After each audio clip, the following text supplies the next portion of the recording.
Iya, tadi sudah Ibu jelaskan ya. Ada beberapa hal tentang diabetes atau kencing manis ini. Salah satunya tadi tentang gula tadi ya Bu ya. Ya. Atau glukosa yang pemeriksaan gula darah.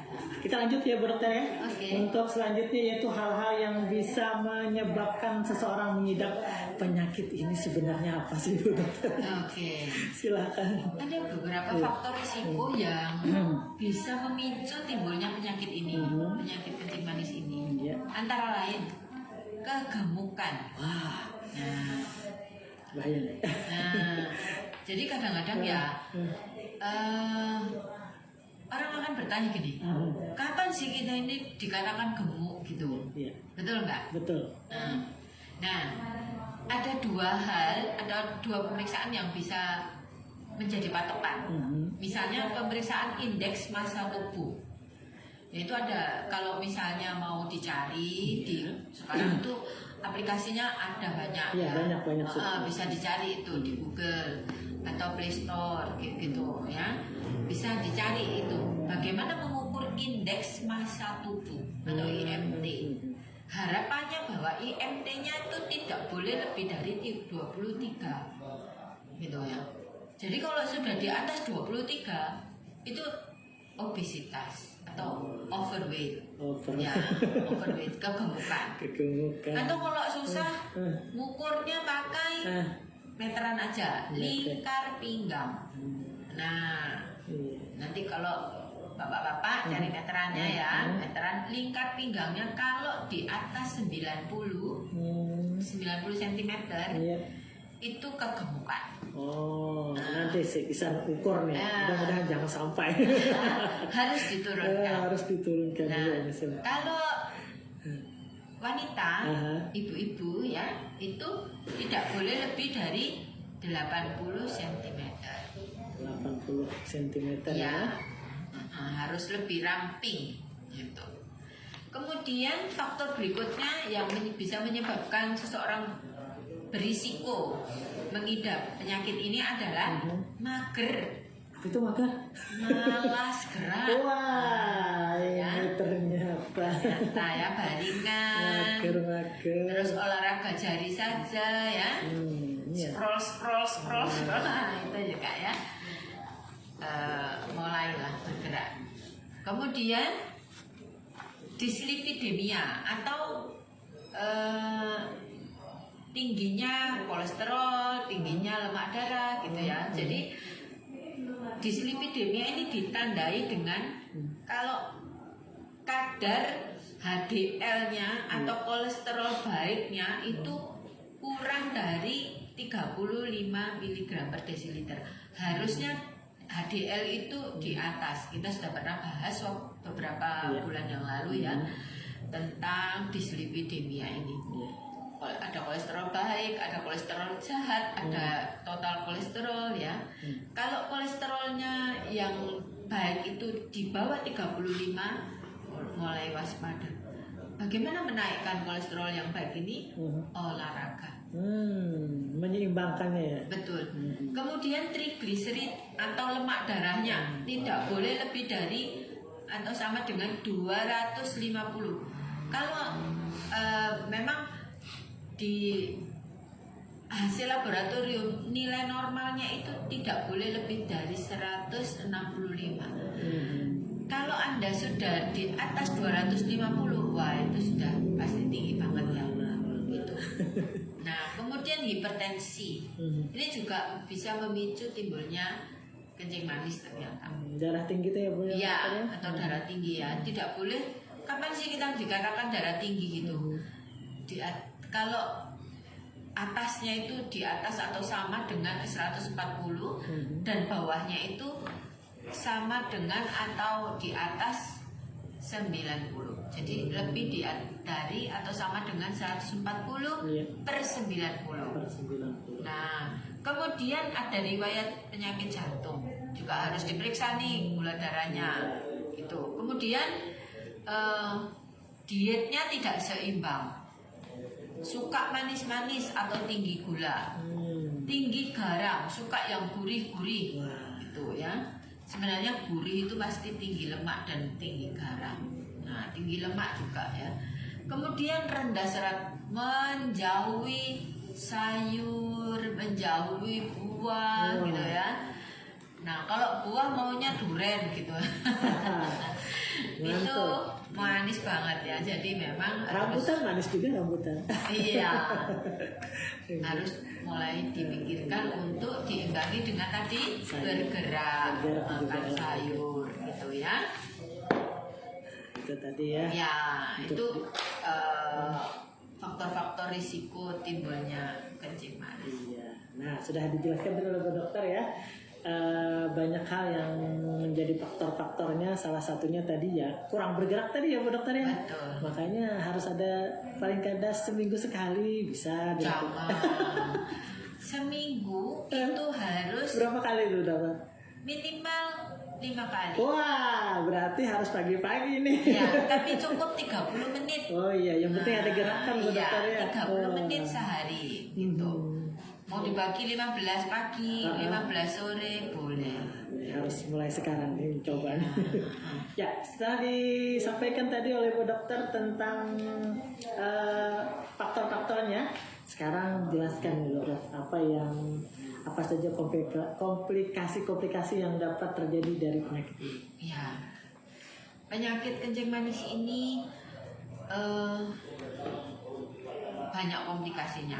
Masyarakat perlu ketahui bahwa kencing manis ini bisa menyerang seluruh organ tubuh. Efeknya ya atau komplikasinya dari mata sampai ujung kaki. Komplikasi kencing manis atau diabetes atau DM ya, kita singkat saja, diabetes mellitus dibagi 2 kelompok. Komplikasi jangka pendek dan komplikasi jangka panjang. Komplikasi jangka pendeknya, komplikasi ini dapat terjadi karena peningkatan atau penurunan kadar gula darah secara drastis.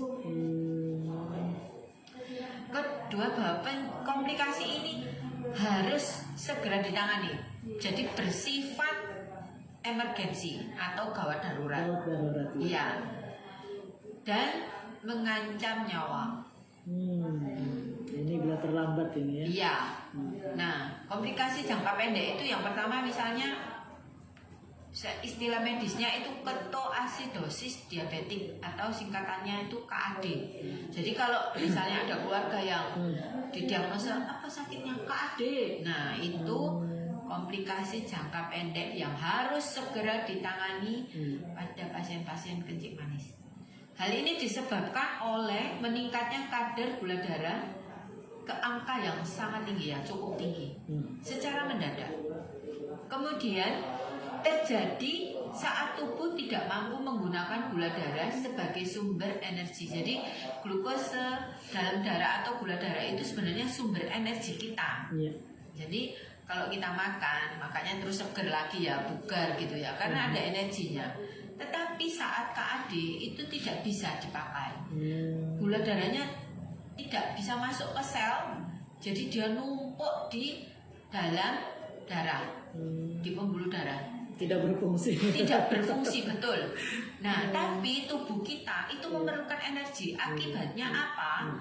Tubuh sendiri akan mengolah lemak, mengolah protein, gitu ya. Jadi lemak-lemak tubuh kita diolah supaya menimbulkan energi.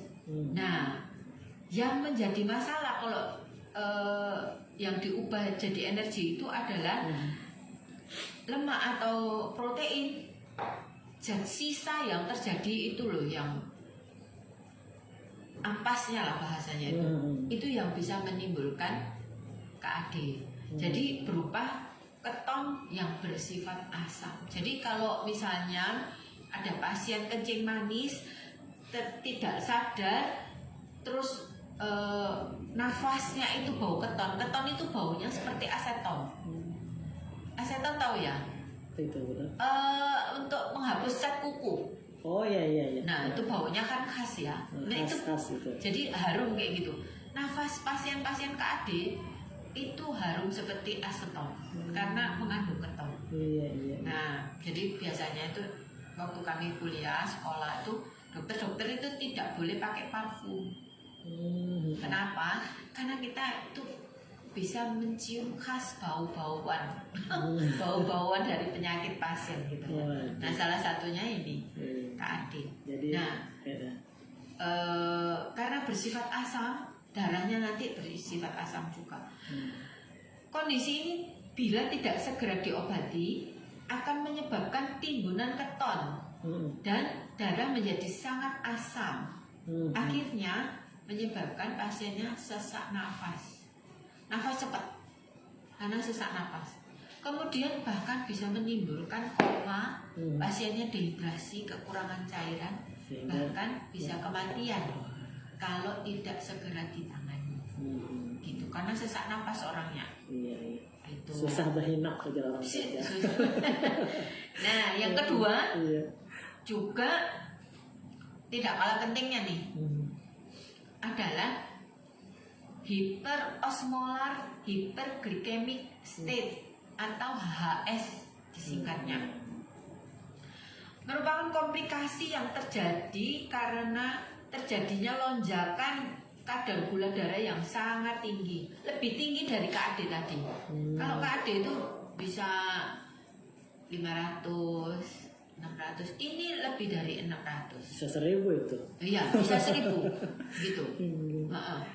Sangat tinggi dan drastis pada waktu tertentu. Komplikasi ini memiliki tingkat kematian yang sangat tinggi, jadi lebih bahaya daripada yang KAD tadi. Lebih darurat lagi. Betul, bisa mencapai 20% timbul kematian. Gejala dari komplikasi ini kejang, pasiennya bisa kejang, rasa haus yang berat, dehidrasi karena produksi urin yang meningkat. Ini yang membedakan dengan yang KAD. Kalau pada yang hyperosmolar hyperglycemic state ini kencingnya banyak, jadi beser orangnya. Kemudian lemas dan sampai ada gangguan kesadaran bahkan koma. Nah, kalau ini tidak cepat-cepat diatasi, dehidrasinya, kemudian penurunan kadar gulanya, nah bisa meninggal. Tadi ya 20%. Kemudian yang ketiga, ini yang juga tidak kalah penting adalah hipoglikemi. Justru ini kadar gula darahnya turun drastis, ya, itu juga tidak bagus. Wah, langsung drop ke bawah. Drop. Nah, itu kondisi ini dimana kadar gula darah menurun dengan sangat rendah dan mendadak. Kalau rendah tapi tidak mendadak, tidak apa-apa. Kalau rendah mendadak itu yang membuat orang bisa tidak sadar. Gejala yang dialami itu seperti orang kelaparan. Gejalanya orang hipoglikemi atau kekurangan gula itu seperti orang lapar, pusing, keringat dingin, lemas, bahkan sampai kehilangan kesadaran atau koma. Kondisi ini bila tidak segera diobati dapat menimbulkan kerusakan pada otak. Nah, pasien diabetes yang mendapat pengobatan baik yang oral atau yang ditelan maupun yang suntikan dianjurkan untuk rutin memantau kadar gula darahnya. Seperti itu. Itu yang komplikasi jangka pendeknya. Berarti tadi kalau untuk itu ada dua bagian tadi Bu Dokter. Betul, ya. Nah, yang ketiga ini ternyata ketika gula darah itu turun juga ini bahaya juga rupanya. Betul, iya. Yang disebut dengan hipoglikemia ya. Betul, hipoglikemia. Nah, selanjutnya silakan Dokter.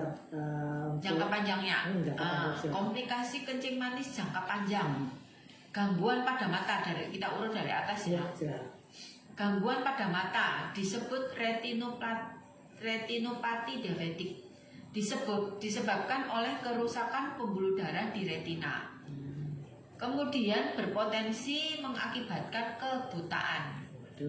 Ya, nggak mau kan buta ya. Nggak bisa lihat nih dunia yang berwarna-warni. Kemudian untuk mencegah komplikasi pada mata, nah penderita disarankan untuk melakukan pemeriksaan mata secara rutin. Jadi pasien-pasien diabetes harusnya juga diperiksa bola matanya, gitu. Kemudian jangka panjang yang lain komplikasinya adalah penyakit jantung dan pembuluh darah. Nah, ternyata kencing manis itu juga bisa menyebabkan kelainan jantung dan pembuluh darahnya. Penyakit jantung dan pembuluh darah.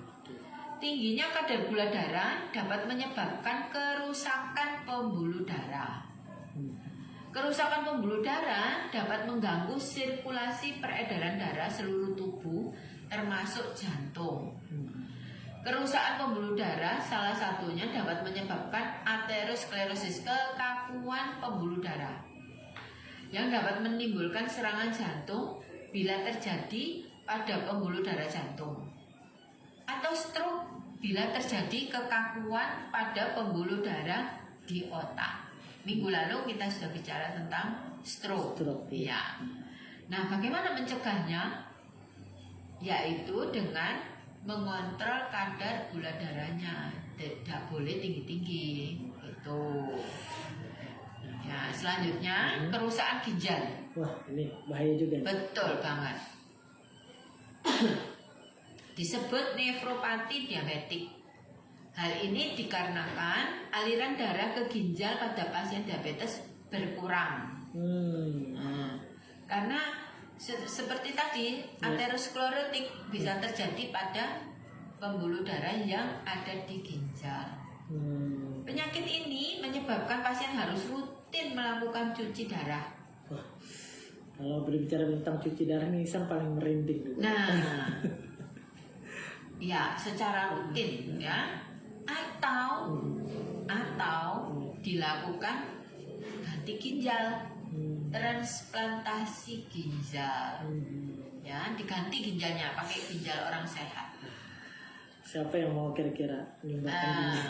Ya, itu ada black marketnya itu, bahkan kapan hari sudah ada berita bahwa di Jakarta ada satu rumah yang digerebekkan karena jual beli organ ginjal ya terutama.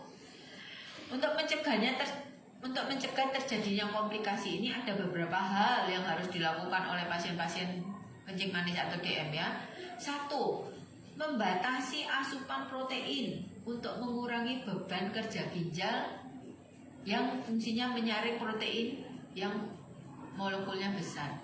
Jadi kalau orang kencing manis, proteinnya juga harus dibatasi. Gitu.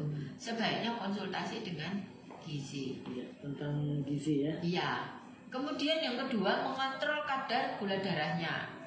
Harus dalam batas yang ditentukan. Jadi rajin kontrol ke dokter, minum obat, dan ada target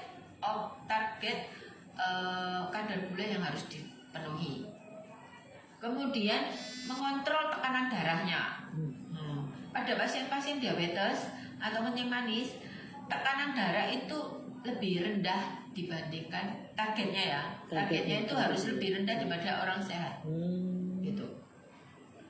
Kalau orang sehat misalnya bisa sampai 139/89. Orang kencing manis harus di bawah itu. Kalau literatur itu berbicaranya harus di bawah 110. Gitu ya.